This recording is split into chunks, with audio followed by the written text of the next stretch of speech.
Chapter 1. The day Jane Clayton discovered the folic acid she'd been taking for 2 years had been secretly replaced with birth control pills. She felt like she'd been struck by lightning. She hailed a cab and raced to a bar, determined to get answers from Preston Shaw. Just as she reached the door to their private room, she heard Sierra Shaw's insistent voice from inside. "Brother, you beat up my boyfriend for no reason. He's lying in a hospital bed right now. You have to go and apologize to him." Preston, his face grim, said nothing as he blocked the doorway. It was one of his crew, simmering with frustration, who couldn't help but jump to his defense.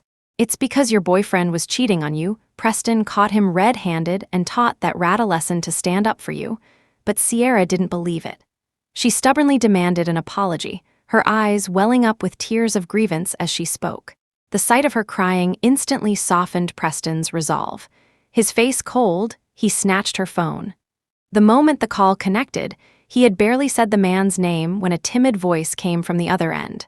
"Preston, I was wrong, I'll never do it again." Hearing his voice only irritated Preston more, but seeing Sierra's tear-streaked face, he forced down his anger and managed to spit out a cold apology.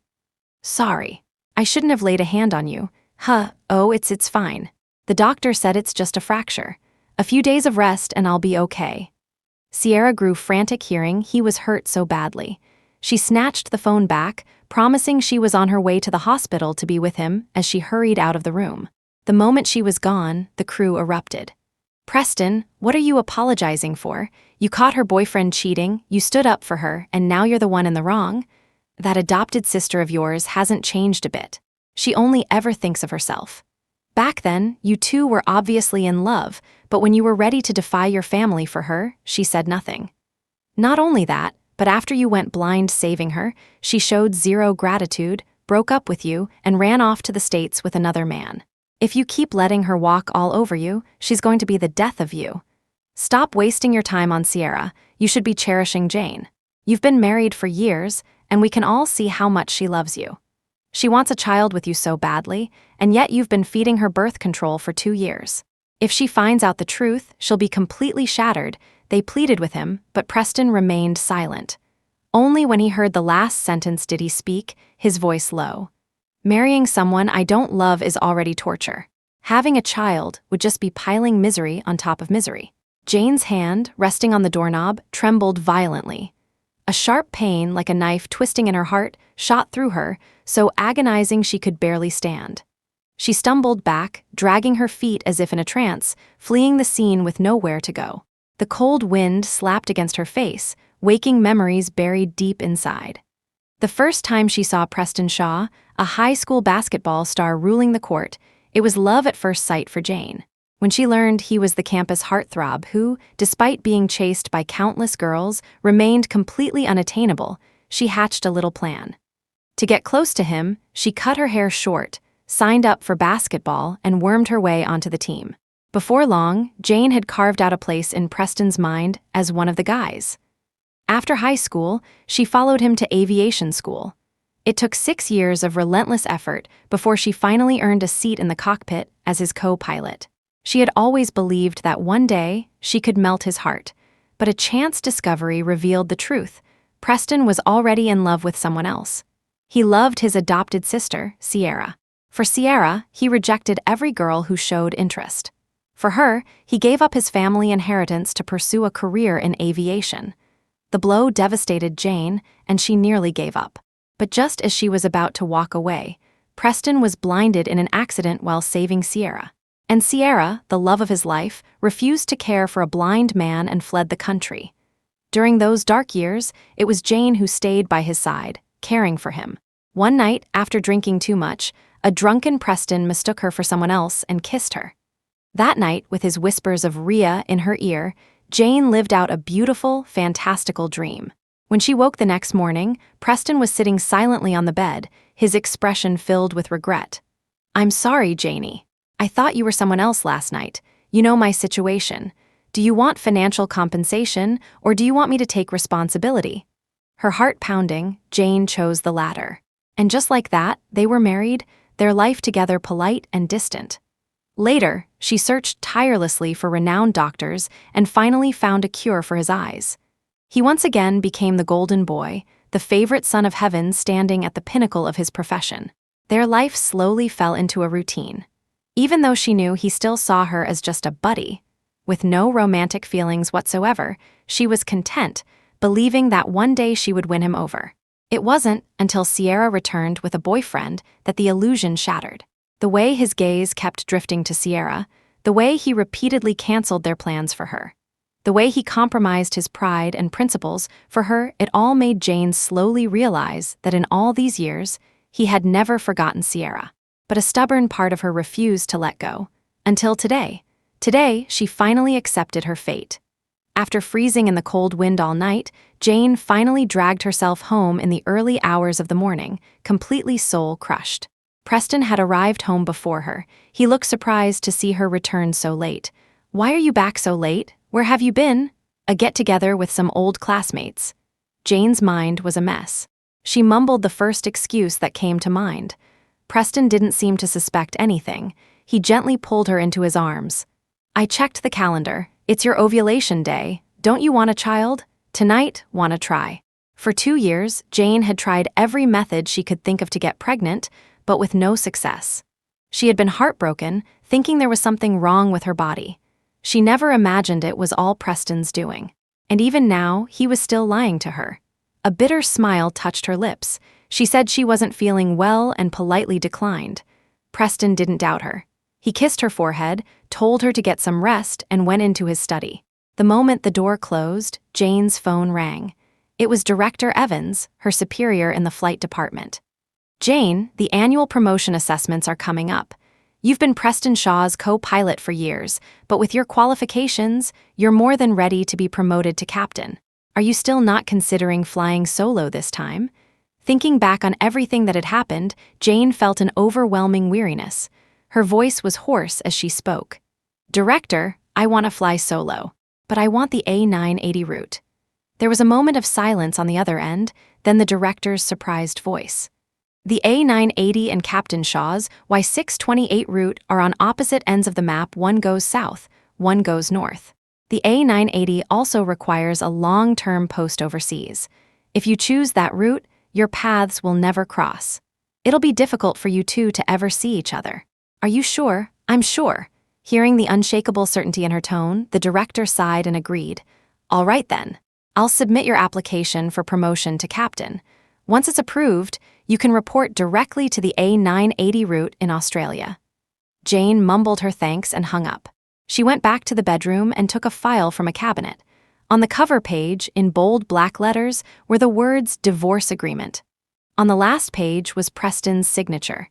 He had handed it to her himself on the day his vision returned. He had seen photos of Sierra and her boyfriend looking loved up on Facebook, gotten blind drunk, and presented it to her. To this day, Jane could still remember his bloodshot eyes and the slurred, drunken words. "Jane Clayton, I regret it. For taking care of me these years, I'll give you $30 million. For sleeping with you that night, I'll give you another $30 million. Take the $60 million and divorce me, please.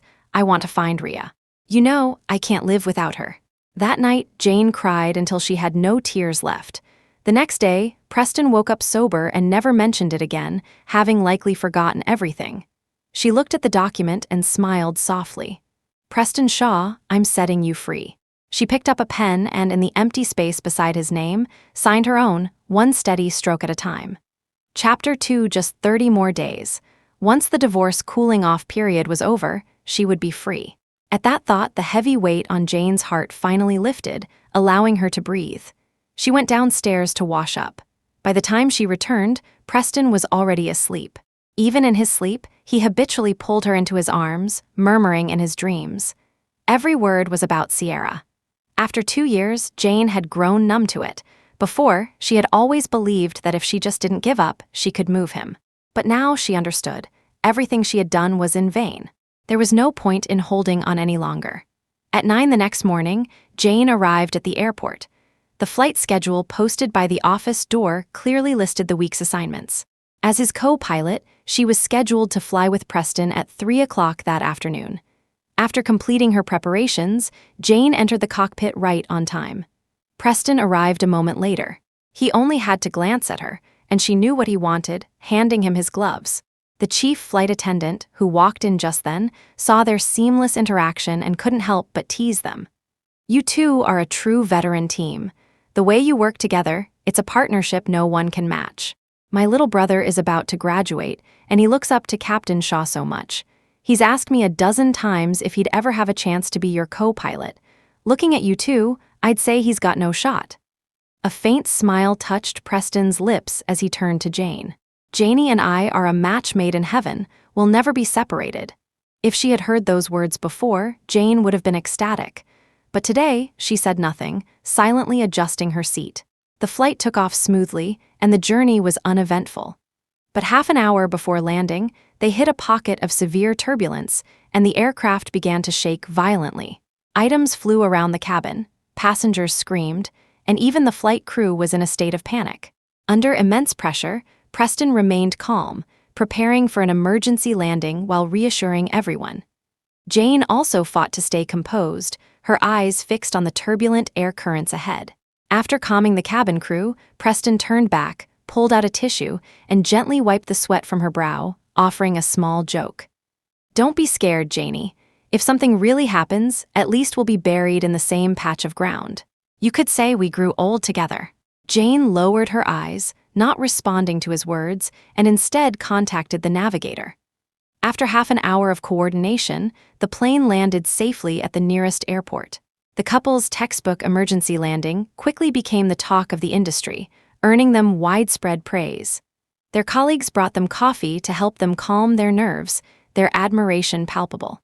They say you see a person's true colors in a crisis. Even in that dangerous situation, Captain Shaw's first concern was for co-pilot Clayton. It's truly enviable. "If I could marry a man that devoted and handsome, I'd die happy. Right, co-pilot Clayton?" Jane managed a weak smile and turned to head back to the break room. As she entered, she saw Preston's phone vibrating on the table. She picked it up and saw Sierra's name. After a moment's hesitation, she answered, "Brother, are you okay? What's going on? Why did you suddenly send me what looked like a final message?" Hearing the tearful panic in her voice, Jane's expression flickered. She didn't know what to say. After a long silence, Sierra called out a few more times before hanging up. The screen switched from the call to a messaging app. Jane's eyes immediately fell on a message Preston had sent to his lawyer half an hour earlier. "If I should die unexpectedly, all assets under my name are to go to my sister, Sierra Shaw." At the same time, he had sent another message to Sierra, whose chat was pinned to the top. "Sierra, when the plane hit that turbulence today, I thought to myself, if I really died, it wouldn't be so bad. My marriage would be automatically dissolved, and you would shed a tear for my passing. Your brother will wait for you on the other side. In the next life, let's not be brother and sister, okay?" Reading the last line, Jane felt a suffocating tightness in her chest, as if she couldn't breathe. Footsteps approached the door. Flustered, she put the phone back where she'd found it and turned away. As Preston brushed past her, he called her name, but she acted as if she hadn't heard and hurried away. After spending a long time on the rooftop, letting the cold wind whip around her, Jane received the order to return for the flight back. She composed herself and, as if nothing had happened, returned to the cockpit. After landing and filing their report, the first thing Preston did was go find Sierra. Watching his retreating back, Jane lowered her head and hailed a cab. When she got home, she pulled out several boxes and started packing away things she no longer needed. She was halfway through when Preston returned and asked what she was doing. She just said she had to go away for a while and was getting things in order. He didn't think much of it and simply nodded. Seeing his casual indifference, Jane paused for a moment before speaking softly. "I put your summer shirts in the closet. I moved the first aid kit to the storage room. And I put all your important documents in the study." Her detailed instructions finally made him realize something was wrong. He cut her off. "Why are you telling me all this?" Chapter 3, "I'm worried you won't be able to find things after I'm gone." At her words, Preston frowned. "You're only leaving for a few days, right? It's no big deal." It seemed the thought that she might be leaving his world forever had never once crossed his mind. Realizing this, Jane's lips parted slightly, as if to say something. But the words died on her tongue. She bent down and continued packing. Preston rolled up his shirt sleeves and started to help. As he worked, he noticed that most of the things she was planning to throw out seemed to be related to him. He couldn't help but ask, "Isn't this my high school basketball jersey? How did you get it? And you saved all these brochures from Southern University. Were you planning to apply there? These love letters, did you write them?" Perhaps because she had already decided to let go, Jane could face these remnants of her youthful crush with complete composure. She answered him honestly, holding nothing back. "I bought the jersey from one of your friends for $3,000. I originally wanted to study medicine, but I applied to the Aviation Academy to be with you. I wrote the letters when I was young, but I never had the courage to give them to you." Preston was utterly shaken. He never knew. He never knew that Jane had been in love with him since high school. But if she had treasured these mementos for so long, why was she suddenly throwing them all away? He couldn't understand it. He was about to ask when his gaze fell on her hand. His eyes narrowed. "Where's your wedding ring?" Jane lied without batting an eye. "It must have fallen off during the turbulence. I never found it." For some reason, the sight of her bare ring finger made Preston feel strangely unsettled. He put down what he was holding and pulled her towards the door. "I'll take you to the mall to buy a new one." Jane's refusals were useless, so she had no choice but to go with him. When they arrived at the jewelry store, the manager spotted him immediately and greeted him with a warm smile. "Mr. Shaw, isn't it? 4 years ago, you special ordered 10 rings from us, saying you'd come back each year to pick one up to propose to the woman you love. You never came to collect them, and we couldn't get in touch with you. We thought you'd forgotten. 4 years ago? That was the year before Preston went blind. So even back then, he was already planning to propose to Sierra. Even if his family disapproved, even if she could never make up her mind, even with all the obstacles ahead, he had never considered giving up on being with her." Jane listened in silence, her gaze drifting away. It was Preston who looked flustered, quickly trying to explain. "That's all in the past, Janie. Don't worry about it." "Is it really in the past?" Jane asked him in return. Preston froze, not understanding her question. "What?" She shook her head and looked down at the rings in the display case, pretending she hadn't spoken. Since she had already decided to end the marriage, she certainly wasn't going to pick out a new wedding ring. The sales clerk showed her more than a dozen options, but Jane rejected them all, claiming she didn't like them. Eventually, she used the excuse of being hungry to escape to a nearby restaurant. When the menus came, Preston ordered more than a dozen dishes. Every single one was something Sierra had declared her favorite at a family dinner. Jane quietly looked at the table laden with seafood and said nothing.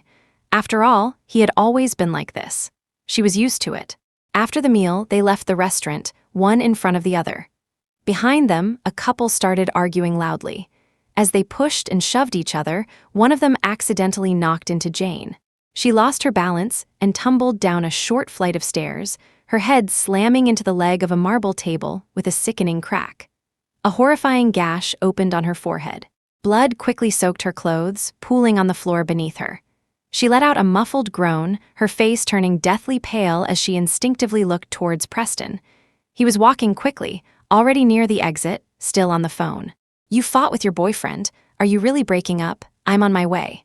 Even from a distance, she could hear the undisguised eagerness in his voice. After hanging up, he turned around. The smile on his face froze the moment he saw Jane, covered in blood. He started to move towards her to check on her injuries, but then, as if remembering something, he stopped. Seeing the flicker of conflict in his eyes, Jane dug her fingernails deep into her palms. She took the hand of a server who had rushed to help her, and, gritting her teeth against the pain, managed to stand. "If you have something to do, go," she said, her voice strained. "I'm fine. I can get myself to the hospital." Her words were like a get-out-of-jail-free card, completely absolving him of any guilt. He tossed her his car keys and left without another word, his long strides carrying him quickly away. Watching his retreating figure, Jane took the handkerchief a kind stranger offered and pressed it to her bleeding wound. A searing pain shot through her nerves, blurring her vision with tears. But she bit down hard, swallowing the overwhelming bitterness and pain. Not a single tear fell. After getting her wound stitched up at the hospital alone, Jane picked up her prescription and went home.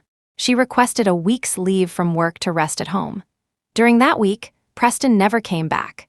But through Sierra's constant posts on social media, Jane knew he was with her the entire time.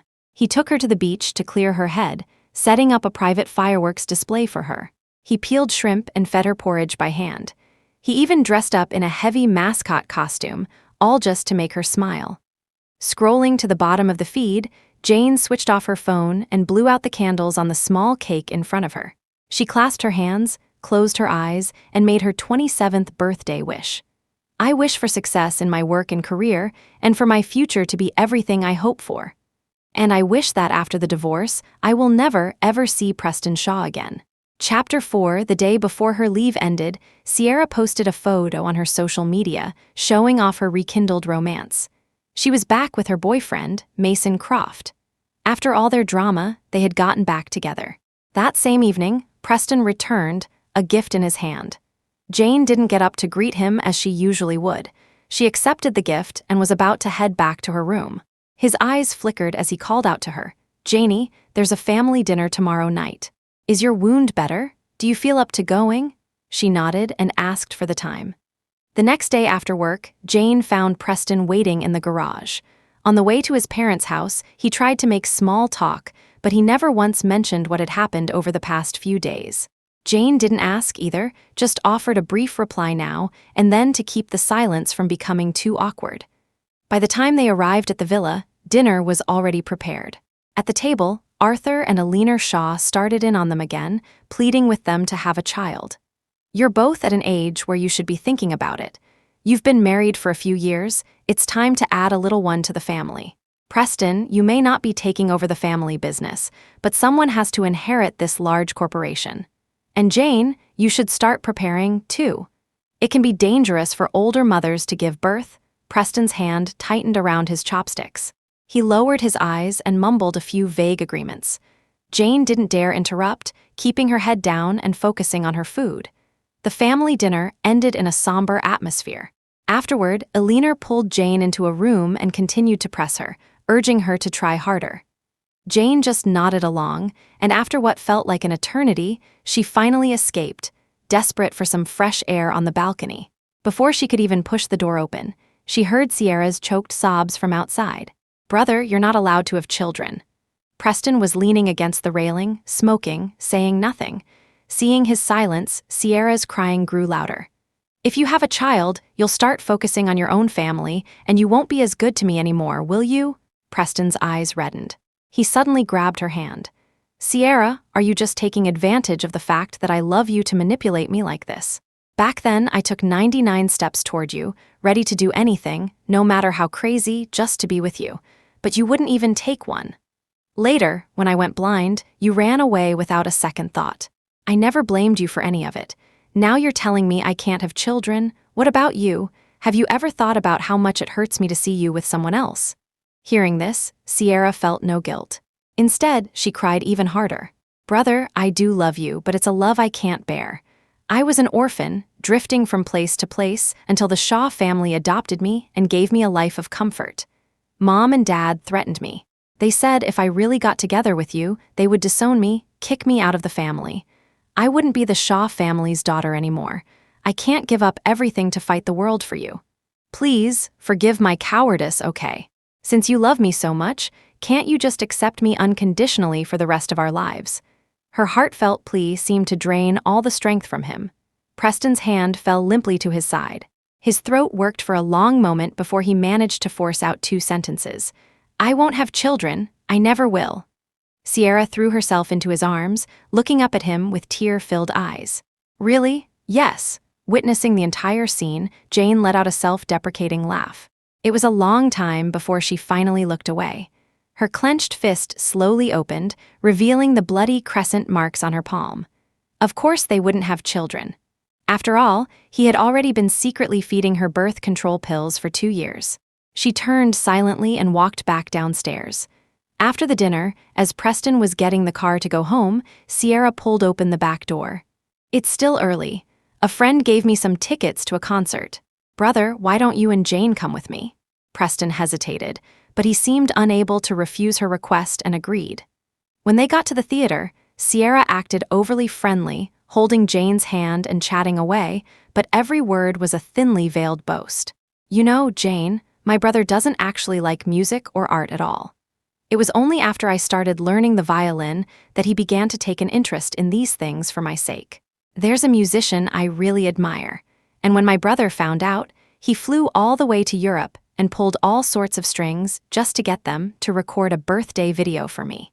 I have to travel all over the world for competitions, and no matter how busy he is, he'll always drop everything to be with me." Jane listened quietly, her face as still as a frozen lake, not saying a word. Halfway through the concert, Preston stepped out to take a call. He had just left when the theater suddenly plunged into darkness. The scene descended into chaos. People pushed and shoved, desperate to get out, and soon someone fell. In an instant, the air was filled with cries for help, screams of pain, and sobs of fear. Jane had intended to stay put, but Sierra shoved her, pushing her toward the exit. Unable to see in the dark, Jane missed a step and fell. The next second, countless legs were trampling her body. She desperately protected her head and chest, struggling to drag herself to the wall, gritting her teeth against the pain as she forced herself to stand. In the darkness, she was jabbed by hard elbows, pricked by sharp brooches, and hit by countless bags. Soon, her already bruised body was covered in fresh, bloody scratches. The pain was so intense she could barely breathe.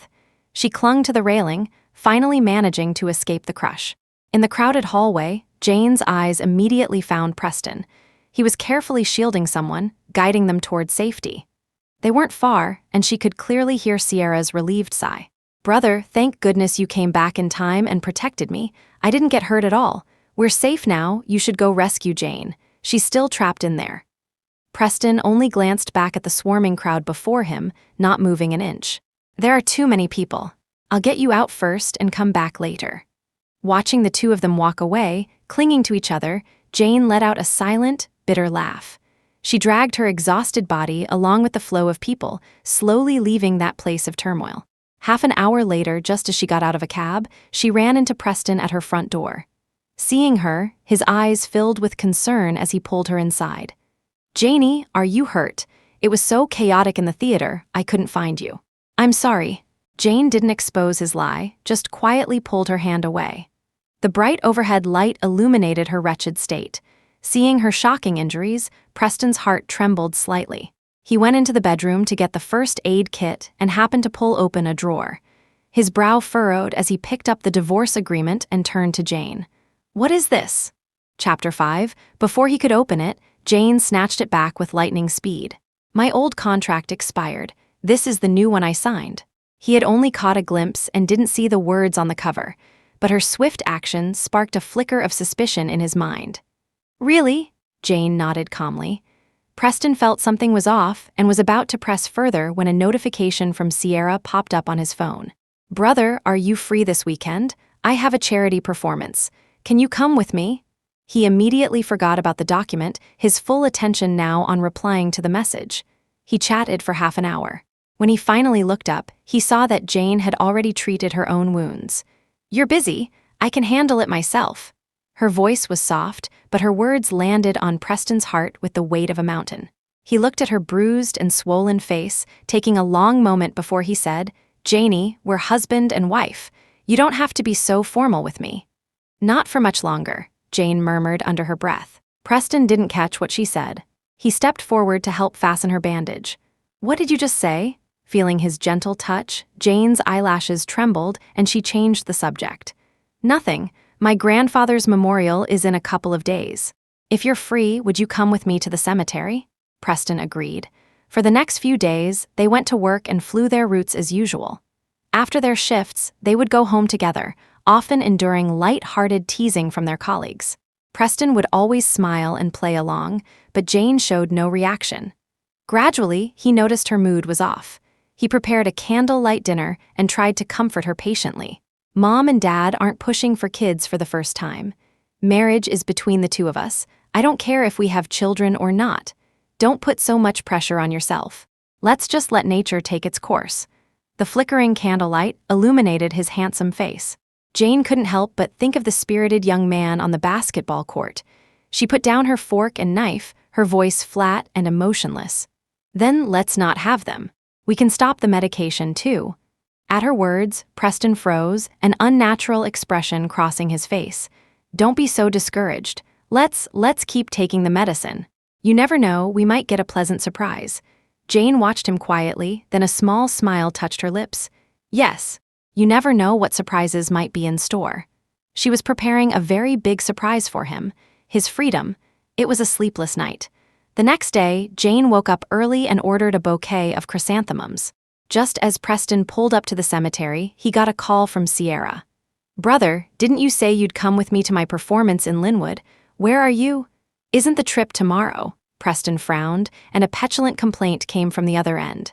"I want to go today. You have half an hour to get to the airport, or you'll face the consequences."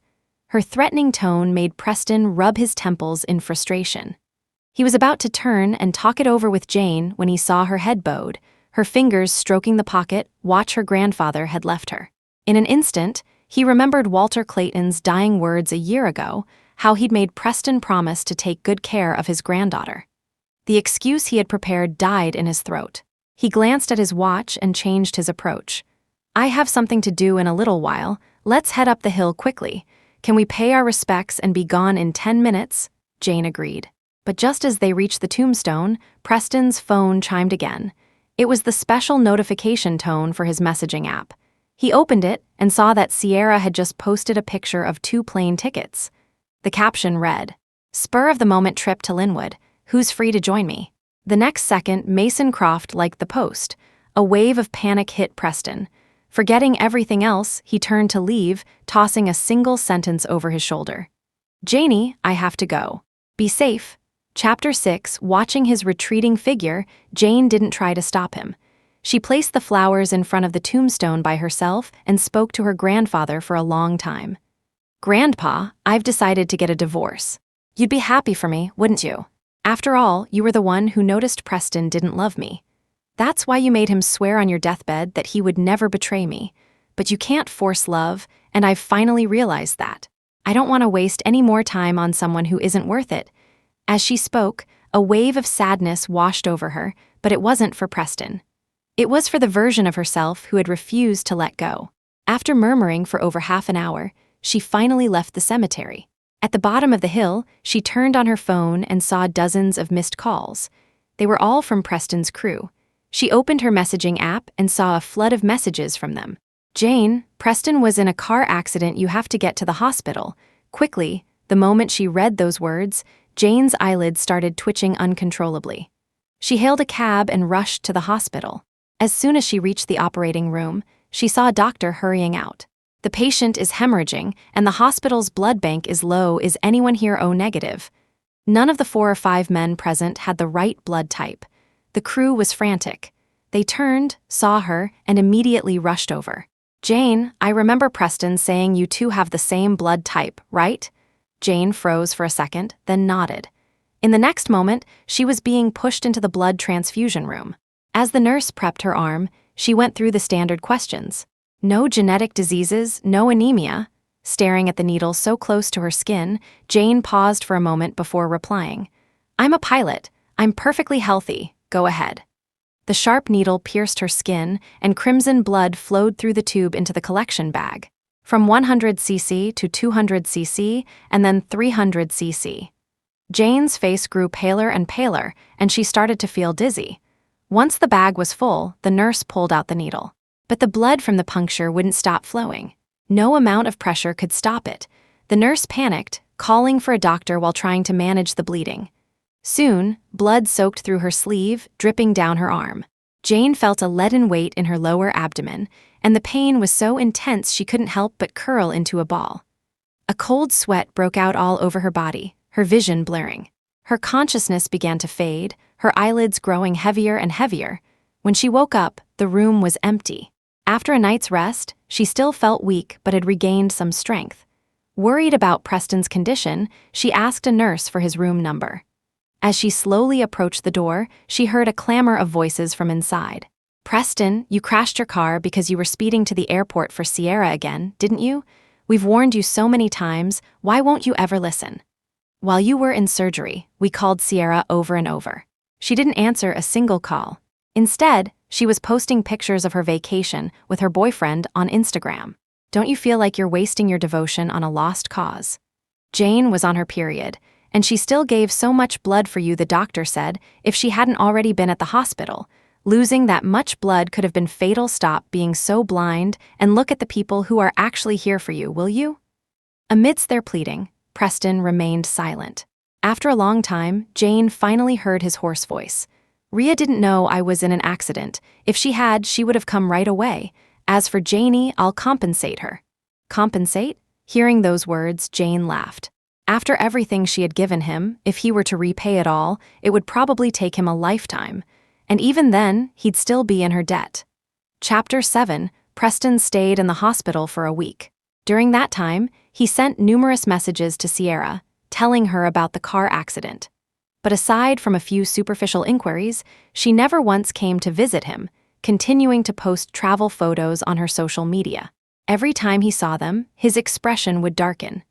Jane saw it all but said nothing, simply staying in the hospital room as the doctors had advised. The crew, seeing how exhausted she looked, kept urging her to go home and rest. Preston, finally snapping out of his stupor, looked at her pale face and remembered to show some concern. "Janie, you just gave blood. You need to rest, too. You don't have to work so hard. Let someone else handle getting tea and changing my dressings." Jane put down the thermos she was holding, her tone flat. "It's fine. I am your wife, after all." Hearing this, Preston froze. Wife. That title, a reality he had deliberately ignored for 2 years, suddenly became tangible and clear. He watched her bustling figure, and a crack formed in the wall he had built around his heart. He could breathe a little easier. On the day of his discharge, Sierra finally showed up. The moment she saw Preston, she rushed over, shoving bags of things into his arms. "Brother, these are gifts I picked out for you. See if you like them. And I took your medical records to some top doctors in Linwood and got you these medicines. And these are good luck charms I prayed for you at the Chengan temple." Looking at all the items, Preston's gloomy mood slowly began to lift. He reached out and stroked her hair, his voice filled with an irrepressible joy.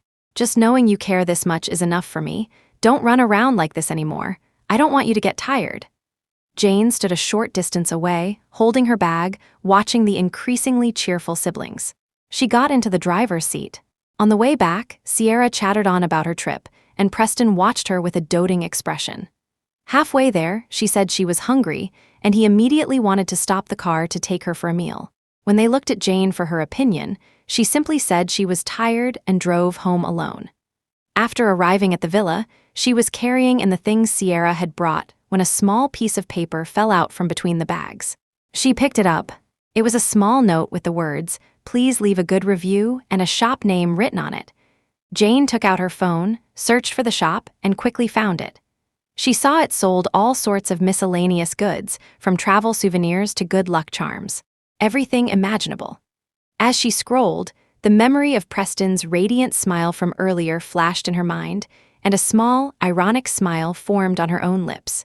So, no matter what she did, it could never compare to Sierra's phony, staged displays of affection. "It's a good thing," she thought. "A good thing I realized it before it was too late." On their wedding anniversary, Jane slept in until the afternoon. Preston presented her with a gift he had prepared. It was a diamond necklace, brilliant and beautiful. She thanked him and was about to set it aside, but he insisted on putting it on for her. The cool touch of the metal on her neck felt foreign, but he kept saying how beautiful it looked, so she didn't feel right taking it off. After she got ready, he pulled her along, saying they were going out to celebrate. But as soon as they left, he turned the car towards his parents' house. A few moments later, Sierra bounced into the car. The second she saw the necklace Jane was wearing, she exclaimed, "Isn't that the necklace I was talking about for ages last month? Brother, you actually bought it, but I saw Lindsay Rains wearing the same one a few days ago. She shows it off every day.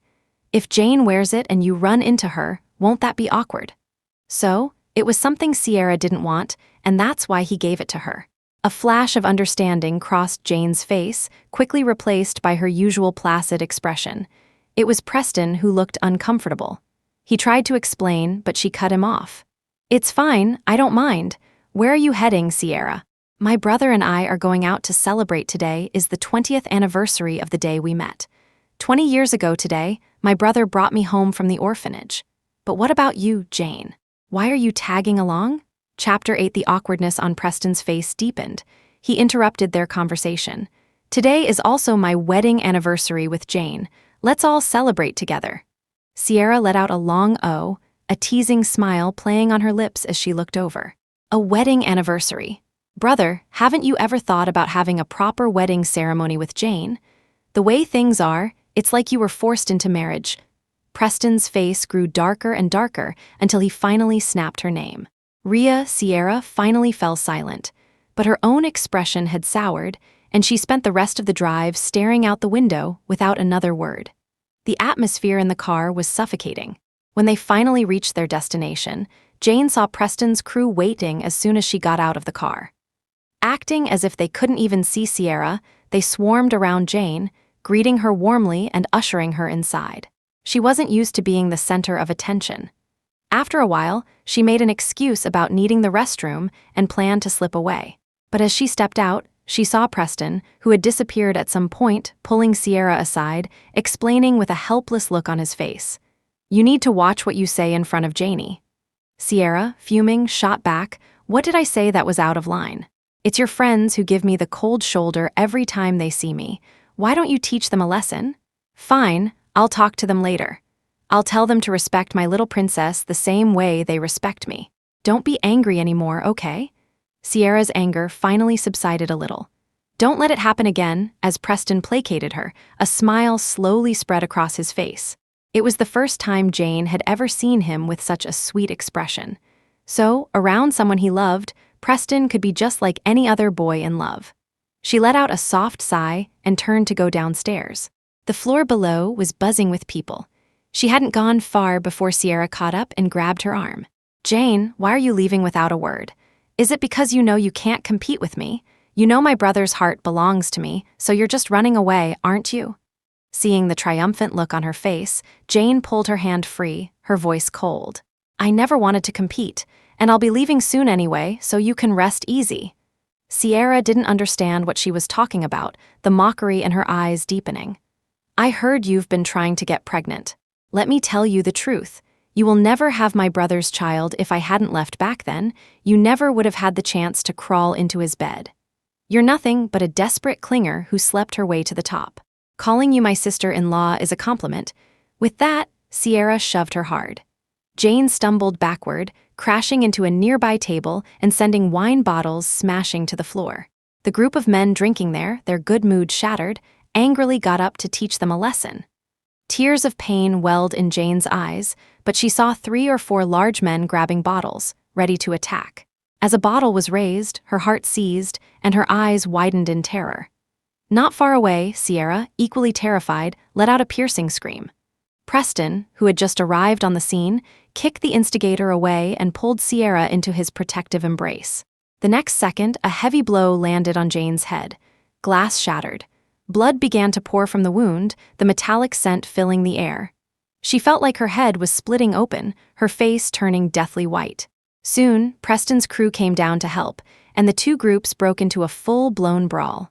The drunkards were quickly overpowered and ran off, shouting threats.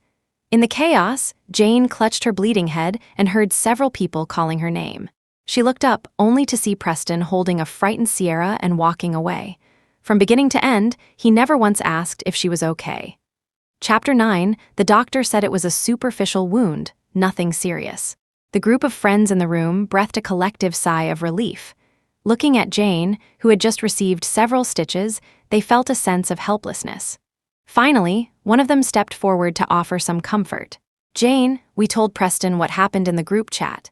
He'll definitely come as soon as he sees the message. Just wait a little." She didn't say a word. She picked up her vibrating phone and saw a video Sierra had sent. In it, Preston was patiently feeding her a bowl of medicine, the undisguised heartache in his eyes. Jane didn't watch to the end. She closed the video and glanced at the time. She shook her head gently, her voice barely a whisper. It doesn't matter if he comes or not. Only 3 days left anyway, then she would be gone. The day she was discharged from the hospital, Jane went home and immediately pulled out her suitcase. She packed away her seasonal clothes, daily necessities, and all her important documents. Once everything was in order, she called for the housekeeper and carefully explained a long list of things. The housekeeper noted everything down, then couldn't help but ask, "Ma'am, are you preparing to leave?" Just as the words left her mouth, the door opened. Preston, who had been gone for 3 days, walked in with a smile, reflexively asking, "Leave? Who's leaving?" "I am." Preston then remembered she had mentioned being busy with something for a while. He didn't press the issue and went straight into the study. After the door closed, the housekeeper tried again, more tentatively. "Are you divorcing Mr. Shaw?" Seeing her cautious expression, a faint smile appeared on Jane's face. Even the housekeeper could see something was wrong, yet Preston remained oblivious. But that was to be expected.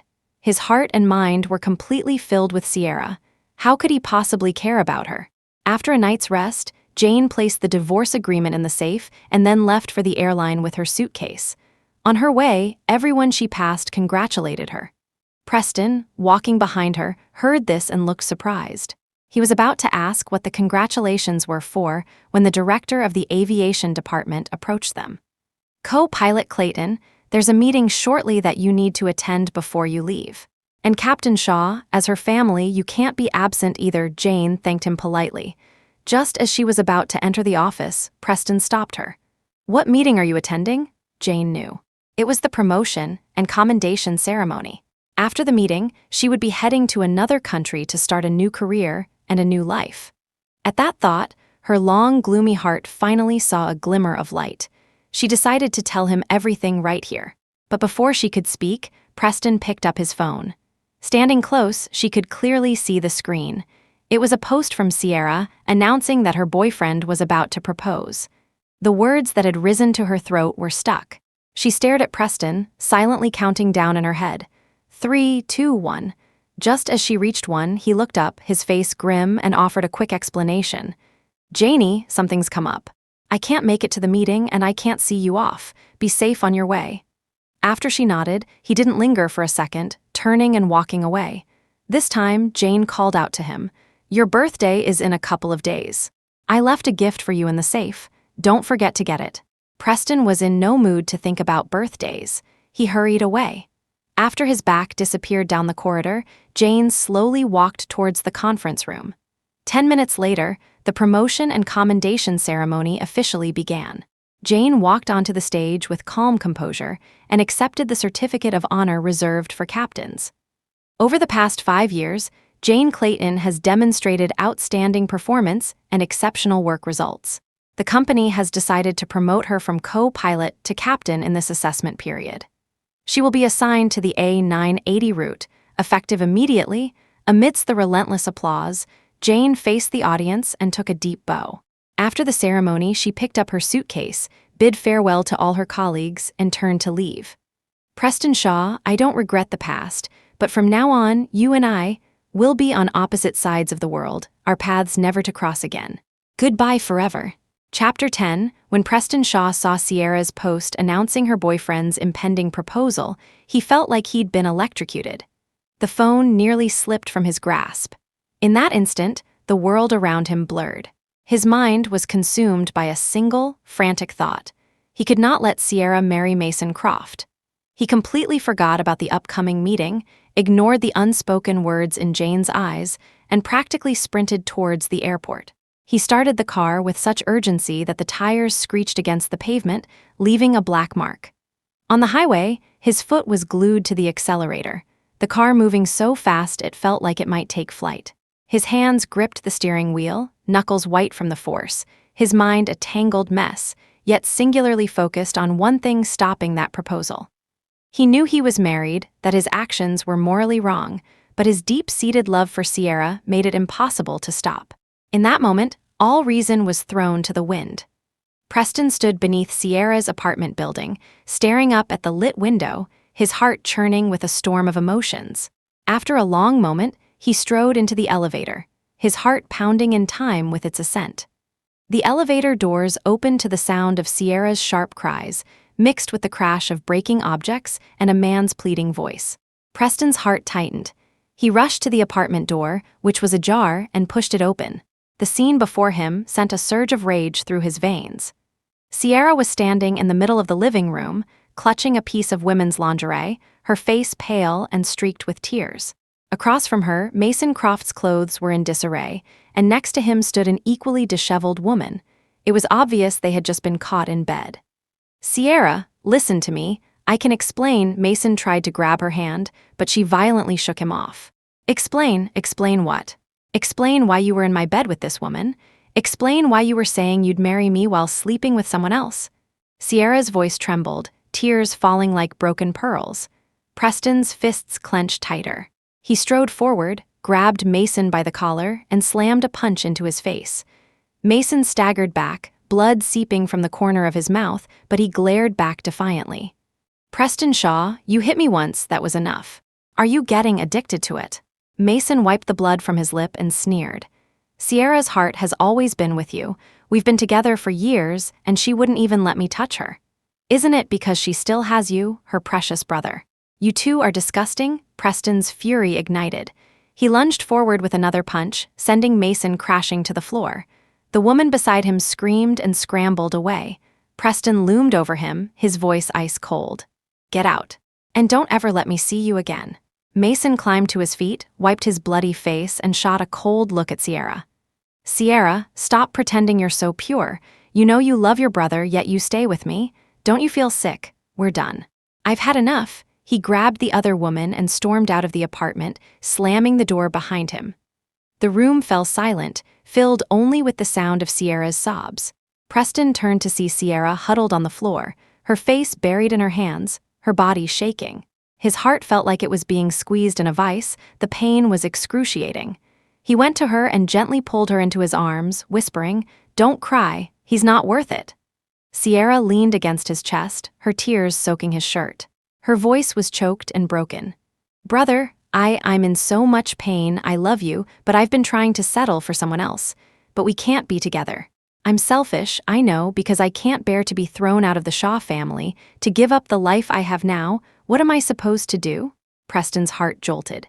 He looked down at Sierra in his arms, his voice hoarse. "Rhea, as long as you love me, we can overcome any obstacle together. We can face it all. No matter who objects, I will always be on your side." Sierra looked up, her eyes blurred with tears, her voice trembling. "Really? Does that include divorcing Jane Clayton?" Chapter 11, the question was a stone dropped into the lake of Preston's heart, sending ripples through the memories he had tried so hard to suppress. He remembered the Jane of high school, with her short, boyish haircut. How she'd signed up for basketball just to get close to him, sweating on the court every day for the chance to exchange a few words. He remembered the time he'd been injured in a game. Jane had been more frantic than he was, limping off to buy him an ice pack. She'd returned with a scraped and bleeding knee, but hadn't even noticed, her eyes filled with concern for him as she asked, "Preston, does it hurt? The ice should help." He remembered when he went blind, sinking into the darkest period of his life. Sierra had fled overseas, but Jane had stayed by his side. She read to him, walked with him, and patiently taught him to navigate his new reality. Once, when he'd had a breakdown and swept everything off a table, Jane had silently cleaned up the mess, then gently hugged him, her voice thick with tears but firm. "Preston, don't be afraid. I'll always be here with you. You will get better." And then there were the years of their marriage. Jane always made their home warm and comfortable. She knew what he liked to eat and cooked different dishes for him every day. No matter how late he returned from a flight, she would leave a light on for him, a hot meal waiting. "Brother," Sierra's sobs grew more choked, "what are you thinking about? You're not willing, are you?" Preston snapped back to the present and pulled her tighter into his embrace. Sierra's familiar perfume, a sweet peach scent, was so different from the light jasmine fragrance that always clung to Jane. He suddenly remembered how Jane would always tuck a small sachet of jasmine tea into his suit pocket, saying it would calm his nerves. Before every flight, he would catch that faint, clean scent. But in that moment, looking at Sierra, all those memories were cast aside. "I was thinking," he said, lowering his head to kiss the top of her hair, "that I'll have my lawyer draft the divorce papers tomorrow." "Really? But what about Mom and Dad? Don't worry." Preston's voice was rough as he caressed her face. "You were afraid of leaving the family because you didn't want to lose the lifestyle. Over the past few years, I've invested in several companies. My personal assets are now comparable to the Shaw Corporation's. As long as you're willing to be with me, you'll still be the pampered princess you've always been. Your life won't change at all." His long fingers traced her cheek. You've always wanted to go to the Maldives, right? As soon as the paperwork is done, we'll go. Sierra's eyes lit up. She stopped crying, stood on her toes, and kissed him, the taste sweet and triumphant. Brother, in that case, let's go find Jane Clayton right now, Sierra said excitedly, pulling him toward the door. But Preston didn't move. She said she was going away for a few days on business. We'll talk to her when she gets back. For the next 2 days, Sierra was like a cheerful little bird, chattering about their future. She dragged Preston to the mall to buy matching outfits, fed him ice cream in a restaurant, and even stole kisses in the movie theater. Preston indulged her, but he couldn't shake the feeling that a piece of him was missing. A week later, they returned to the villa to find that Jane still hadn't come back. That's strange, Preston frowned. She said she'd only be gone a few days. He pulled out his phone and called Director Evans. The voice on the other end made him freeze. Captain Clayton. Didn't she transfer to the A980 route? You weren't at the promotion ceremony that day? Preston's hand trembled, the phone nearly falling to the floor. He remembered the meeting he'd rushed out of, the unspoken words in Jane's eyes, the look on her face when she'd said, "My grandfather's memorial is in a couple of days. Come with me to see him one last time." "Sir," the housekeeper approached cautiously. Before she left, Mrs. Shaw said she left something for you in the safe.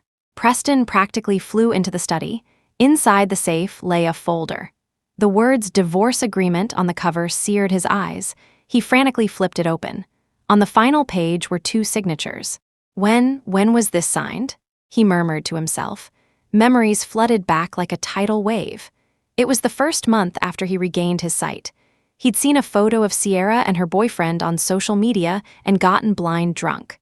When Jane was helping him to bed, he had grabbed her hand and slurred, "Jane Clayton, I'll give you 60 million. Just let me go, okay? I want to find Rhea." He remembered Jane crying, her tears falling one by one onto the back of his hand. The next morning, he woke up to find hangover medicine and a glass of warm water by his bed, but he couldn't remember a thing from the night before. Thinking back now, he realized that what he had signed that night wasn't just a divorce agreement. It was a testament to Jane's love for him, a love that was slowly being extinguished. Chapter 12. Brother, Sierra's excited voice came from behind him. "This is great. Jane Clayton actually left the divorce papers and left on her own. This saves us the trouble of going through the process. Now we can be together forever." Preston stared at the agreement, and a flood of memories returned. He remembered Jane in high school, cutting her hair short and joining the basketball team just to be near him. He remembered how, after he went blind, she was the one who held his hand every day, teaching him how to walk again. He remembered her running all over the country to find a renowned doctor to cure his eyes. "Brother?" Sierra tugged at his sleeve, her voice laced with impatience. Preston closed the folder and turned to pull her into his arms. The sweet, cloying scent of her perfume made him feel slightly dizzy. He suddenly longed for the faint scent of jasmine that always lingered on Jane. "Yes," he heard himself say, "together forever." Outside, the leaves of the sycamore tree rustled in the wind, and a single yellow leaf drifted down to the windowsill. Jane had planted that tree when she first moved in. She'd said sycamores symbolized devotion, just like her feelings for him. He remembered her kneeling in the yard, her slender fingers smudged with dirt, looking up at him with a smile. "When it's grown, we'll put a rocking chair under it and watch the sunsets together when we're old." Now the tree was grown, and the rocking chair was ready, but the person who said she would watch the sunset with him would never be coming back. The next day, Preston walked into the old Shaw family home, hand in hand with Sierra. Arthur and Alina Shaw were sitting in the living room, their gazes paused on their clasped hands. Preston met their eyes without flinching. "Dad, Mom, Rhea and I want to be together again." Arthur slammed his newspaper down, his brow furrowed. "You fool, together again? Preston, do you have any idea what you're saying? You're a married man, and now you want to get involved with your sister. Have you thought about what this will do to Jane?" She left the divorce papers and is gone," Preston heard himself say. "She probably realized I could never forget Rhea, so she chose to step aside." "What did you say?" Arthur and Alina stood up in unison, unable to believe what they were hearing. Arthur let out a heavy sigh. "Preston, how could you let her go? Do you know that to get your eyesight back, she knelt for 3 days and 3 nights, begging that old doctor? Anyone else would cherish a love that profound, would treat her like a queen. But you just threw it all away. You're going to regret losing someone who loved you that much. Preston's fingers trembled slightly. He knew Jane had found him a doctor, but he never knew she had done it like that. He remembered how she was always coming and going during that time, her knees covered in bruises when she returned. When he asked what happened, she would just smile and say, "I was just a little clumsy and fell." The truth was so much more painful. "I can do more for my brother," Sierra interjected suddenly. "I was weak before, but now I can." "No, you can't," Eleanor cut her off coldly. "You only love yourself." The color drained from Sierra's face. She bit her lip, her eyes welling with tears. She threw herself into Preston's arms. "Brother," Preston held her close and faced his parents. "Dad, Mom, this is my choice. From now on, I'll walk my own path, and I will never regret it." Returning to the home he once shared with Jane, Preston began to erase all traces of her. Photos, clothes, books, he threw them all into cardboard boxes, one by one. Sierra helped him, a flicker of glee mixed with unease in her heart as she watched his resolute actions. "Brother, is this really for the best?" she asked softly. Preston paused but didn't turn around. "It's all in the past. We have to start our new life." Soon, Sierra moved in. She redecorated the entire house. The cloying scent of her perfume replaced the faint jasmine fragrance. Frilly pink lace curtains replaced the elegant beige ones. At first, Preston looked at the new decor and at Sierra's presence and thought things were moving in the right direction. But sometimes, when he came home late at night to an empty room, he would feel a moment of disorientation, as if Jane might still be there, in her pajamas, rubbing her sleepy eyes and greeting him with a smile. At the airport, he got a new co-pilot. But without Jane's presence, every flight felt like something was missing. Takeoff, cruising, landing, every procedure felt slightly unfamiliar. He would often instinctively turn his head to talk to Jane, only to see another face in the co-pilot seat. Without Jane, he was always on edge. Once, he nearly made an operational error and was reprimanded by air traffic control. He told himself it was just temporary, that he would get used to it soon. Until one day, he was hit by a sudden, sharp stomach pain mid-flight. The pain was so intense that cold sweat beaded on his forehead. He gritted his teeth and managed to land the plane. Sitting in his car afterward, the first thing he did was call Sierra. Chapter 13, "Rhea, my stomach is killing me. Can you bring me the stomach medicine and pick me up? It's in the third drawer of the desk in the study." Sierra's lazy voice came from the other end of the line. "Brother, it's raining so hard outside. I don't want to go out. Can't you just come home on your own?" Preston's hand, holding the phone, trembled slightly. You wouldn't want me to get wet, would you?" Sierra said in a wheedling tone. "You love me the most." Preston hung up, bent over in pain. He called his crew, and by the time they got him to the hospital, he had a perforated stomach. "Here we go again," one of his friends said, pouring him a glass of water. "Last time you crashed your car, she wouldn't give blood. Jane did. This time your stomach gives out and she couldn't care less. Preston, you're going to regret this." "I was looking for a partner, not a nurse," Preston said weakly. "Then what is it you actually like about Sierra?" his friend asked. Preston froze. What did he like about Sierra? The way she whined for attention? The way she depended on him? Or was he just used to pampering her, to giving in to her every whim? "It's been over 20 years, he heard himself say. "It's become a habit." His friend gave him a knowing look. "Habits can change. If you ask me, what you feel for Sierra stopped being love a long time ago, probably the moment she left you. You've just been spoiling her for 2 decades, so you can't say no to her. Think about it. Who do you love now? Do you feel any real desire for Sierra? Any sexual attraction?" The sterile smell of the hospital was overwhelming. Preston lay in bed, staring at the blank white ceiling. His friend's words were a thorn in his side, impossible to remove. "Do you feel any real desire for Sierra? Any sexual attraction?" He closed his eyes and tried to picture being intimate with Sierra. But the image that appeared in his mind was of Jane, in a white dress, kneeling in front of him to change a bandage. Her fingers were cool against his skin, yet he had felt his whole body flush with heat. Over the next few days, Sierra still didn't show up at the hospital. He picked up his phone and scrolled through her social media. She had posted a slew of photos, out with friends at fancy restaurants and clubs, her smile radiant. His friends couldn't stand it and started bad-mouthing her again. She was raised a princess. She wouldn't know how to take care of me even if she came, Preston told them. His friends scoffed. Jane was a princess too. How come she managed just fine? Preston had no answer. He remembered how Jane had learned to cook, to give massages, even to perform acupuncture, all to care for him when he was blind. Her hands had been burned and pricked with needles, but she never once complained. The day he was discharged, Preston came home to find Sierra waiting for him in a sexy slip dress. "Brother," she purred, throwing herself into his arms. "I want to give myself to you." Preston held her, but he felt none of the excitement he had expected. He leaned down to kiss her, but something felt wrong. Her lips were soft, sweet, but Janie, he murmured unconsciously. Sierra shoved him away. "What did you just call me?" Preston was stunned. He didn't know what was wrong with him. "You never even liked Jane Clayton, did you?" Sierra's voice grew shrill. "You said you were going to divorce her. You said you only loved me." Preston opened his mouth, but no words came out. Sierra ran out of the room, crying. In the past, he would have chased after her, would have soothed her. But this time, he just stood there, his mind in turmoil. The next day, Preston went to a therapist's office.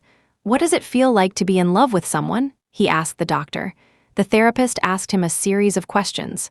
Did he want to share the small details of his life with her? Did he care about her feelings? Did he want to protect her? Did he want to be intimate with her? Preston's answers made the doctor smile.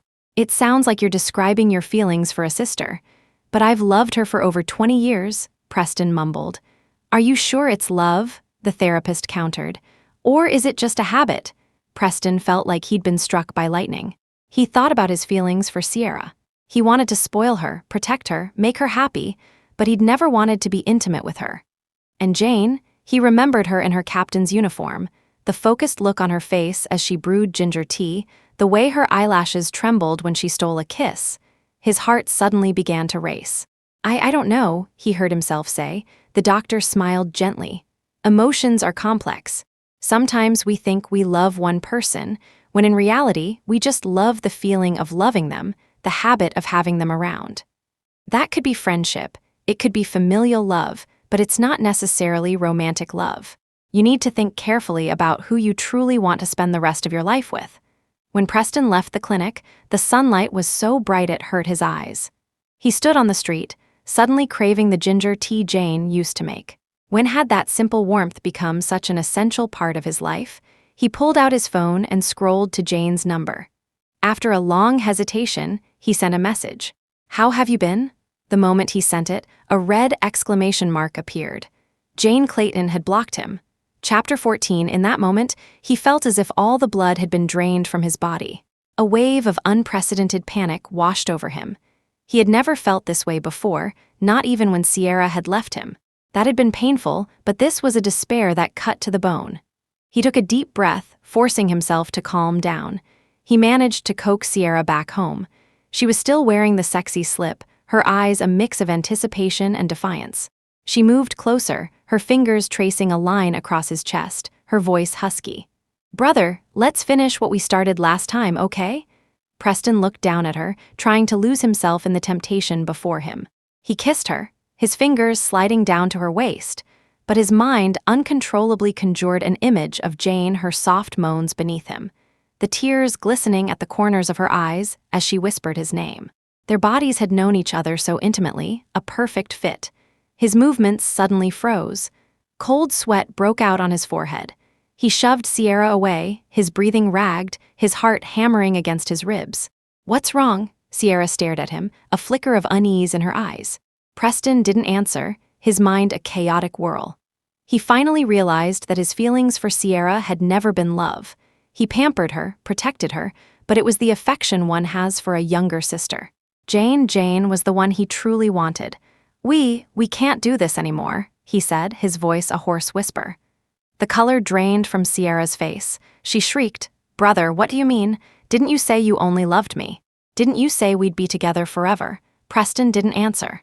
His phone suddenly vibrated. It was a video from one of his friends. In the video, Sierra was standing at the top of a staircase, sneering as she said something to Jane before violently shoving her. Jane tumbled down the stairs, her forehead hitting a step, blood streaming from the wound. Preston's hand began to shake. He looked up at Sierra, his eyes ice cold. "You did this?" Sierra's face went white, but she quickly composed herself, her voice sharp. "So what if I did? She deserved it. What right does she have to take you from me?" Preston's heart sank to the floor. He finally understood that Sierra was not the innocent, naive girl he had imagined. Her selfishness and cruelty were beyond anything he could have conceived. "I'll give you $10 million, he said coldly. "After this, we're even." Sierra stared at him, then burst into hysterical laughter. $10 million. "Preston, do you really think you can buy me off with money? Then how much do you want?" Preston's voice was weary. If she had said she only wanted him, not the money, perhaps he would have felt a shred of pity. But at his question, her laughter stopped abruptly and her eyes turned greedy. $100 million. In cash, Preston laughed. He didn't know if he was laughing at himself or at her. He watched Sierra leave with the check, feeling nothing at all. He finally understood. His parents had been right. Sierra only loved herself. He decided he had to get Jane back. However, the airline refused to grant him leave. "Captain Shaw, you know how tight the flight schedules are right now." Without leave, he had no way of seeing her.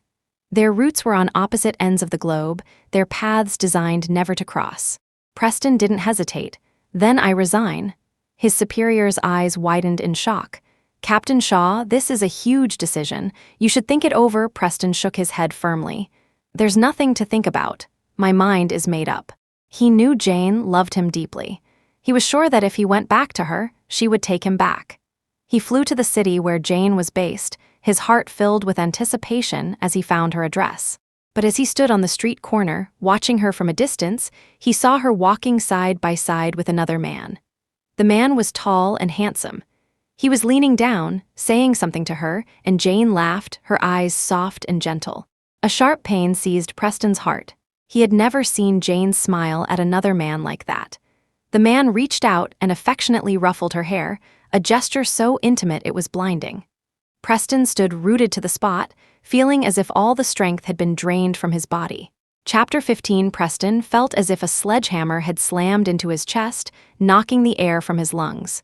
His legs moved on their own, carrying him toward them. With every step, his heart twisted tighter. "Janie," Preston's voice was so dry and shaky that even he barely recognized it. Jane heard him and looked up. A flicker of surprise crossed her face when she saw him, but it was quickly replaced by a calm so profound it was like a placid, dead lake, causing Preston's heart to sink to its depths. "Mr. Shaw, what are you doing here?" Preston's heart plummeted. She called him Mr. Shaw, not Preston. I need to talk to you," Preston said, his usually steady voice now holding a note of pleading. "Just for a few minutes." Jane seemed surprised, assuming there was some issue with their divorce. "Talk about what? Didn't you see the divorce agreement I left in the safe? The cooling-off period is over, and I have my divorce certificate. Our relationship has been legally dissolved, hasn't it? As for your assets, I didn't take a cent. Is there anything else we need to discuss?" Her businesslike tone was a blade that pierced his heart, leaving it bleeding. "That's not what I mean. Janie, I came to tell you that I was wrong. I've done a lot of thinking these past few weeks, and I finally understand that I'm in love with you. My feelings for Sierra are just brotherly affection. I was never in love with her. She was just the first woman I ever cared for, so I confused the two. I don't want to divorce you. I know I hurt you deeply. It was my fault for not understanding my own feelings, for making Sierra the most important person in my life and ignoring you. Can you give me a chance? A chance to love you again, to treat you right?" Jane was genuinely surprised to hear this. When they were still married, she had tried everything to warm his heart, to make him forget Sierra, to win his love. But even in the end, she had never gotten a single admission of love from him. And now, when she had finally let go, when she had moved on now that she had a new life here, new friends, Preston had suddenly chased her down to tell her he loved her. She was stunned for a good 10 seconds. When she looked up, Preston was still waiting for her answer. She took a deep breath and shook her head. "I've moved on, and I don't like looking back." Everything that had happened during that 1-month cooling-off period had been more than enough for her to carve out every last trace of love she had for him. Now, her heart was truly empty of him. Besides, if she gave him a chance now, wouldn't that be a betrayal of the helpless woman she had once been? Preston hadn't expected that. With one short sentence, she had extinguished all his hope. Before coming here, he had been anxious, nervous, but he had still been so sure that if he just came back for her, she would follow him without hesitation. After all, everyone knew how much Jane loved him. He never imagined it would be like this. There was someone else in her life, and she had rejected him without a second thought, the look in her eyes completely devoid of love. Preston grew desperate and grabbed her wrist. "Janie, don't give me an answer so quickly. Just watch me, give me one more chance to win you back, please." Before he could finish, the man who had been standing beside Jane clamped a hand on his. He forcefully pried Preston's hand from Jane's wrist. "Sir, I believe Jane has made herself perfectly clear. Please have some self-respect." Chapter 16. Preston's gaze snapped back to the other man. He could sense the man's feelings for Jane were more than casual, and a fire of jealousy ignited within him. "I'm talking to Janie. What does this have to do with you? Who are you?" The man's lips curved into a slight smile. "It has everything to do with me. My name is Grant Sterling, and I am pursuing Jane." The words hit Preston like a physical blow. Jane, too, looked at Grant in disbelief. She had met Grant in Australia. He was the second son of the Sterling Group, here to expand their international business. They had met by accidentally grabbing each other's coffee at the airport. In the time she had been in Australia, Grant had been incredibly kind to her. She had suspected he had other motives, but she never imagined this was his plan. Noticing Jane's shock, Grant looked at her again. "I'm sorry, Jane. I didn't plan to reveal my feelings so soon, and certainly not like this. But I didn't expect your ex-husband to follow you here. You two have a history, and honestly, I was afraid he'd get to you first. Jane is my wife who gave you permission to pursue her?" "Wife. I think you misspoke, Mr. Shaw. Jane is divorced from you. She is your ex-wife now, and she has every right to find her own happiness." "Say that again? I could say it 10 more times, and it wouldn't change the fact that you're divorced. Honestly, Mr. Shaw, I don't understand you. If I had a wife as wonderful as Jane, I would spend every day cherishing her. But you just broke her heart. But then again, I should thank you. If it weren't for you, I never would have had this chance." Grant Sterling, seeing the two normally composed men on the verge of a brawl, Jane pressed her fingers to her temples wearily. She had no desire to play peacemaker. With a sigh, she turned and walked away. The amount of information she'd received today was overwhelming. She needed to go home and sort through it. Seeing her leave, both Grant and Preston hurried after her. Janie, Preston didn't give up. He began to pursue Jane relentlessly. He waited for her at the airport every day, bringing her favorite jasmine flowers. He even bought tickets for the flights she was piloting, just to catch a glimpse of her. But every one of his attempts was thwarted by a single obstacle: Grant Sterling. The two were like magnets repelling each other. The moment Preston brought flowers, Grant would appear with a gift. The morning Preston prepared a heartfelt breakfast. Grant would be there at noon to take Jane out for a heartfelt lunch. No matter where Preston followed Jane, Grant was always there. The tension between them was like the heavy air before a thunderstorm, oppressive and suffocating. Preston's feelings for Jane only grew stronger. He couldn't bear to lose her again, and he couldn't stand to see another man by her side. Grant, too, had genuinely fallen for Jane and was determined to protect her, refusing to give her up without a fight.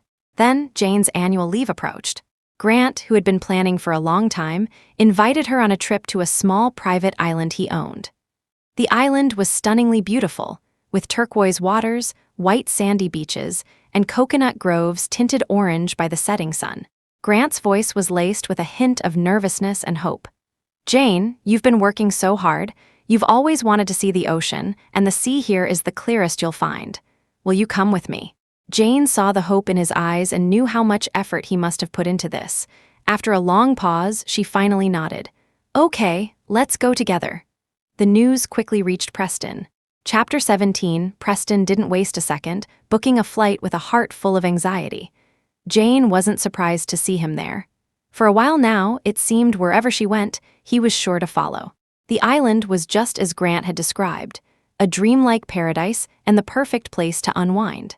Grant proved to be an exceptionally thoughtful gentleman, always attentive to Jane's every need. He learned that she loved to watch the sunrise, so every morning, while the sky was still a pale gray, he would personally prepare her breakfast. The sizzle of golden eggs filled the air as he carefully spread her favorite strawberry jam on toast. He brewed a steaming cup of coffee, even managing a heart in the foam. He would knock gently on her door, his voice as soft as a spring breeze. "Jane, time to get up. Let's go watch the sunrise." Jane would open the door, still sleepy, and see Grant holding the breakfast tray with a gentle smile. She would pause, a small smile forming on her own lips. "Thank you. How did you know this is my favorite breakfast? You're so thoughtful." Preston watched this scene from a distance, his heart pricked by 1,000 needles of envy. He thought back on all the years of his marriage to Jane, how he was always busy with work, busy taking care of Sierra, completely ignorant of Jane's own tastes and desires. He remembered the time he forgot her birthday because he was with Sierra at the hospital. The look of disappointment in Jane's eyes now felt like a dagger twisting in his heart. His fists clenched unconsciously, nails digging into his palms, his mind filled with regret. That evening, moonlight washed over the white sand as the waves lapped gently at the shore. Grant found Preston sitting alone on the beach, his steps steady, his expression serious. "Preston, just give up. You've seen it for yourself. Jane is happy with me. She's smiling more and more, something you couldn't give her before. Stop harassing her. Let her go." Preston let out a cold laugh. He turned his head and stared at Grant, enunciating each word. "Don't be so sure of yourself, Grant. Jane and I have been through so much together. We have good memories and painful ones. She loved me for years. She can't just let it all go. I admit I was wrong, but I'll make up for my mistakes with my actions. I won't give up." Grant's eyes sharpened. He stood up and took a step forward, an intimidating aura radiating from him. "Make up for it. Do you really think anything you do now will work? Jane is starting to have feelings for me. Your efforts are futile." Preston also stood, his fists clenched so tightly his knuckles turned white. "I don't believe you. Jane loved me for years. No matter how much you dote on her, she won't just fall for someone else." The two men stood in a tense standoff. Suddenly, Grant threw a punch. Preston dodged, and the two began to fight. They rolled on the sand, fists flying, sand spraying everywhere, covering their faces and clothes. "What are you two doing?" Jane's voice, sharp with shock and anger, cut through the air. They immediately stopped. Grant, thinking fast, feigned a look of pain. "Jane, he just came at me out of nowhere. It hurts so much." He winced, a sheen of sweat on his forehead. Jane rushed over, her face full of concern as she checked his injuries. "How are you? Are you okay? Let me see where you're hurt." She carefully inspected his wounds, her eyes filled with worry. Preston watched, a searing pain in his heart. He was injured to a split lip, bruises on his arms, but Grant had aimed for less visible places, leaving him with no way to show Jane. He opened his mouth to explain, but his throat felt tight and no words came out. He could only stand there silently, his heart filled with bitterness. After they returned from the island, Preston could clearly feel that Jane was starting to favor Grant. Chapter 18. Every time he saw them laughing together, Preston felt like his heart was being torn apart. He thought back on all the ways he had hurt Jane for Sierra's sake, and his heart filled with regret. He resolved to try even harder to win her back, but fate seemed to enjoy playing cruel jokes. One night, as Jane was walking home after shopping, she took a shortcut through a dim alley. The silence was eerie, broken only by the sound of her own footsteps. Suddenly, 3 dark figures emerged from the shadows, surrounding her. The leader was a tall man in a black mask, his fierce eyes the only visible feature. He brandished a gleaming dagger that glinted in the moonlight. "Hand over your valuables," he snarled, "or you'll regret it." Jane's heart leaped. She clutched her bag and took a step back, her voice trembling but steady. "Don't do anything rash. I don't have any money." A shorter man sneered and stepped closer. "Cut the crap. Phone, jewelry, hand it all over. Don't make this harder than it has to be." Jane's heart raced. Her mind worked furiously, searching for an escape, but the alley was walled in on both sides. Her palms were sweaty, her knuckles white as she gripped her bag. Just then, Preston and Grant, who had been looking for her when they found her apartment empty, happened to be nearby. When Preston saw Jane surrounded, his eyes turned feral. He charged forward without a second's thought, roaring. "Let her go," his voice echoed through the alley, filled with rage and desperation. Grant was right behind him. Their sudden appearance startled the muggers, but the leader quickly recovered, waving his dagger. Stay out of this if you want to live. Preston ignored the threat and rushed toward Jane. But just as he was about to reach her, Grant suddenly accelerated, cutting in front of him and shielding Jane with his own body. With a sickening squelch, the dagger plunged into Grant's shoulder. "Grant!" Jane screamed. Grant's face was pale, but he gritted his teeth against the pain. "Jane, don't be afraid." Seeing this, Preston's eyes went bloodshot. He became a cornered animal, lunging at the muggers. He was swift and powerful, and in a matter of moments, he had beaten them into a hasty retreat. Jane scrambled to support Grant, her hands shaking as she fumbled for her phone to call for an ambulance. "Hello, emergency services. Someone's been injured." The ambulance arrived quickly and rushed Grant to the hospital. In the hospital corridor, Jane paced anxiously, her hands twisting the hem of her shirt, her eyes glued to the operating room doors. Preston stood to the side, watching her worried expression, his heart filled with self-blame and bitter resentment. He cursed at himself for not being a second faster. After the surgery, Grant was wheeled out. The doctor said the injury wasn't life-threatening, but he would need to stay for observation. Jane finally breathed a sigh of relief, but she didn't relax her vigil, deciding to personally care for Grant. In the days that followed, Jane arrived at the hospital early every morning, carrying a thermos of nutritious porridge she had made herself. She would enter the room and whisper to the still sleeping Grant, "Grant, time for breakfast." Her voice was as gentle as a spring breeze, filled with endless care. Grant would slowly open his eyes, and seeing Jane, a weak smile would form on his lips. "Jane, thank you for everything." Jane would shake her head, sit by the bed, and carefully spoon the porridge to his lips. "Don't mention it. You need to eat to get your strength back." Preston also came to the hospital every day, bringing flowers and fruit. But every time he saw Jane's meticulous care for Grant, his heart felt like it was being pierced by countless needles. One day, Preston walked into the room to see Jane helping Grant wash up. Her movements were gentle, her eyes filled with sympathy as she said softly, "Just bear with it, Grant. I'm almost done." Preston's hand tightened on the doorknob, his knuckles white. His eyes burned with jealousy and pain. Chapter 19, he thought back on all the times he had neglected Jane, his heart aching with regret. He had once had the chance to be the recipient of that same gentle care, but he had destroyed it with his own hands. Another day, Preston bought Jane's favorite pastries and went to the hospital, his heart full of hope. He walked into the room and saw Jane sitting by Grant's bed. They were laughing together. Grant's hand was resting gently on Jane's, and she hadn't pulled away, a soft smile on her face. Preston felt his heart tear in two. The box of pastries nearly slipped from his grasp. He stood in the doorway, staring at the scene, the fires of jealousy raging inside him. He wanted to say something, but his throat was tight and no sound would come out. That night, Preston lay in bed, tossing and turning. His mind was filled with images of Jane caring for Grant, each one a sharp blade stabbing at his heart.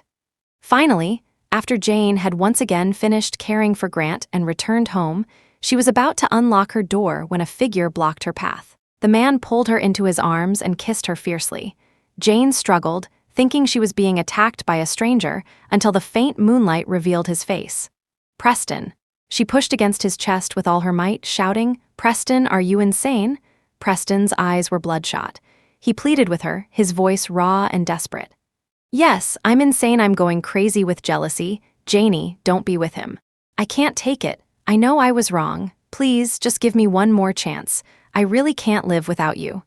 His arms wrapped around her tightly, as if she would vanish the moment he let go. Jane looked at him, her heart a whirlwind of emotions. Her mind was a tangled mess. She pushed against his chest. "Preston, get a grip. Do you think a few apologies can erase all the pain you caused?" Preston didn't seem to hear her, just repeating over and over, "I was wrong, Janie. I truly know I was wrong." His eyes were filled with a pain and despair so profound it was as if his entire world was collapsing. Jane took a deep breath, forcing herself to be calm, her eyes hardening with resolve. "Preston, we both need time to cool down. Don't come looking for me for a while." She turned, walked into her apartment, and shut the door with a final, decisive thud, leaving Preston alone in the darkness. He stood there, staring at the closed door, tears streaming down his face. He once had Jane's unconditional love, and he had trampled all over it. Now, he finally understood how much she meant to him, but it was too late. It was truly, irrevocably too late. In the days that followed, Preston was like a man possessed. He would be waiting outside Jane's apartment at dawn, holding her favorite breakfast, the steam rising from the food like his own burning, repeatedly rejected heart. All he ever got in return was a cool glance and a polite, "Thank you." In the evenings, he would be at the airport, a bouquet of vibrant flowers in hand, their bright colors a stark contrast to his own dim gaze. Jane would accept them with detached courtesy and hurry away, leaving him to watch her retreating back, his heart filled with bitterness. He was constantly lost in memories, every instance of his neglect now a sharp blade twisting in his heart. Meanwhile, Sierra Shaw's life had spiraled into an abyss. Chapter 20, the $100 million Preston had given her was squandered in a whirlwind of lavish spending. The life of luxury didn't last long. When the Shaw family learned what she had done to Jane, they ruthlessly cast her out. Overnight, Sierra went from a pampered heiress to a disgraced outcast. To survive, she attached herself to a series of wealthy men, but they were only interested in her beauty and offered no real affection. By a strange twist of fate, Sierra eventually ended up in Australia. There, she stumbled upon the sight of Jane being pursued by both Preston and Grant. The flames of jealousy instantly erupted within her. She had always believed she was Preston's one true love. Now, she had to watch as Jane was cherished by two men while she was left with nothing. Resentment festered in her heart. She began to drink heavily, and in the haze of alcohol, her bitterness twisted into a dark and terrifying plan. Grant, meanwhile, continued his efforts to win Jane over. Knowing her love for art, he bought out VIP tickets for every session of a major exhibition, even preparing detailed notes on the art and artists, all for the chance to connect with her on a deeper level. Preston watched Grant and Jane growing closer, his heart aching with a mix of despair and determination. He redoubled his own efforts, even starting to learn how to cook, just to make Jane a single meal of her favorite dishes. He would spend an entire day carefully selecting ingredients, practicing recipes over and over, pouring all his love into every step. But when he presented the meal to Jane, her response was a simple, "Thank you, you don't have to do this." His passion was repeatedly extinguished by her cold indifference, but he refused to give up. He believed that if he just tried hard enough, one day she would see his sincerity and come back to him. The days passed. Preston made no progress. Grant and Jane's relationship remained friendly but not romantic. And Sierra, driven by jealousy and hate, grew more and more unhinged. She spent days meticulously planning a kidnapping. Like a predator stalking its prey, she tracked Jane, learning her daily routines and routes. Finally, on a windy night when the streets were nearly empty, she put her plan into action. As Jane walked home, exhausted from a long day, Sierra and a few hired thugs ambushed her in a dark alley. Before Jane could scream, her mouth was covered, and she was dragged into an unmarked van. The vehicle sped off toward an abandoned factory on the outskirts of the city. Inside the factory, surrounded by rusted machinery and decay, Sierra confronted her. "Jane Clayton," she sneered, her eyes wild with madness, "why should you have such a good life? Why should you have two men fighting over you? I'm going to make you feel what it's like to lose everything." Jane looked at her, a mix of fear and anger in her heart. "Sierra, you're insane, this is illegal," Sierra laughed, a shrill, unhinged sound that echoed through the vast, empty space. "Illegal? I have nothing left to lose. What do I have to be afraid of?" Preston and Grant, frantic when they realized Jane was missing, pooled their resources. Preston used every contact he had, searching for any sign of her. He worked tirelessly, reviewing security footage from all over the city, his anxiety growing with every passing hour. Finally, they discovered that Sierra was behind it and raced to the abandoned factory. Chapter 21, the moment Preston burst into the factory, he saw Jane tied to a decrepit chair, surrounded by several menacing thugs. His eyes turned bloodshot. He charged at them like a rabid beast. "Sierra, let her go," Preston roared, his voice tearing through the darkness. Sierra sneered at them. "You want me to let her go? Not so easy, not unless you meet my conditions." Preston ignored her, crashing into the thugs. In the chaos, one of them swung an iron pipe toward Jane. Seeing this, Preston didn't hesitate. He threw himself in front of her, taking the full force of the blow. The pipe connected with his back with a sickening thud. He grunted in pain but held his ground, shielding Jane as if his body were an impenetrable wall. Grant joined the fray, his movements swift and precise, quickly subduing the remaining thugs. Sierra, seeing her plan fall apart, tried to flee but was caught by Grant. Preston, gritting his teeth against the searing pain in his back, staggered to Jane's side and began to untie her, his hands trembling. "Janie, are you okay?"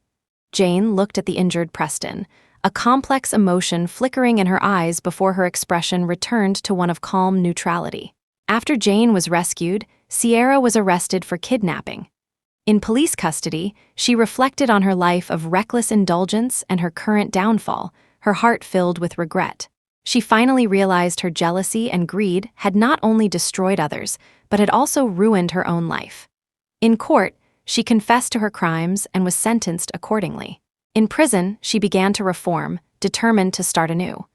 After the harrowing kidnapping, Jane was physically and emotionally exhausted. She looked at Preston, who had been injured saving her, and felt a wave of conflicting emotions. She had seen his change, and his devotion and sacrifice had moved her. At the same time, Grant had been a constant source of support and comfort, his gentle and caring nature a soothing balm. Jane asked Preston and Grant to meet her at a coffee shop. Both men arrived early, each hoping for a final chance to win her heart. When Jane walked in, she looked at the two men and took a deep breath. Her heart was in turmoil. Preston was the man she had once loved to her very core, but the memories of his neglect, the forgotten birthdays, the lonely sick days still caused a dull ache. Grant was a ray of light that had appeared when she was at her lowest. He had shown her what it felt like to be cherished. But she knew her feelings for him were different from what she'd felt for Preston, and she wasn't sure it was love. She was afraid of choosing him out of gratitude and ultimately failing his genuine affection. Jane finally spoke. "I asked you both here today to tell you that I've been promoted. I've accepted a new post and I'm leaving Australia tomorrow." Both men were stunned. Preston spoke first, his voice trembling. "Janie, it doesn't matter where you go, just take me with you. I'll follow you anywhere, please." Grant quickly added, "Me too, Jane. The Sterling Group has operations all over the world. Wherever you go, I'll move the company headquarters there." Jane looked at them, the old conflict gone from her eyes, replaced by a firm resolve. "You don't have to do that. This time, I want to be alone. I'm grateful for your feelings for me, but I don't want to be tied down by a relationship anymore. I started this job as a captain because of Preston, but now I've truly fallen in love with flying. I want to live for my own dream, not be bogged down by romance. From now on, our lives should not intersect. I won't tell you where I'm going, and please don't try to find me. You know me, once I've made a decision, I don't go back on it." Deep down, Jane was afraid of being hurt again. She was afraid that if she went back to Preston, the past would repeat itself. She wasn't sure if her feelings for Grant were strong enough to last a lifetime. Most of all, she was afraid of giving up her dreams for a relationship, of becoming dependent on someone else. So she chose to leave, to pursue her own sky. She knew that only in the vast, open sky could she find her true self and realize her own worth. "Preston, Grant, I wish you both the best in finding your own happiness. And I will find mine." With that, Jane stood up and walked out of the coffee shop without a backward glance. Preston stared at her retreating back, feeling as if his soul had been ripped from his body. His hands hung limply at his sides, all hope extinguished. He sat alone in the bustling cafe, oblivious to the world around him. Memories of his time with Jane flashed through his mind, each beautiful moment now a sharp knife carving up his heart. He finally understood that some people, once you let them go, are gone forever. Grant watched the devastated Preston, his own heart a mix of emotions. He had lost Jane too, but seeing her so free and unburdened brought him a strange sense of peace amidst his pain. 3 days later, Jane boarded a flight to Europe, embarking on a new chapter of her life. She gazed out the window at the endless blue sky and white clouds. There was a pang of nostalgia, but it was overshadowed by a profound excitement for the future. She finally understood that a person's worth wasn't just found in love, but in the pursuit of their own dreams, in becoming the best version of themselves. In the days to come, she would soar through the heavens, chasing that boundless expanse of freedom and dreams that was truly her own. The end.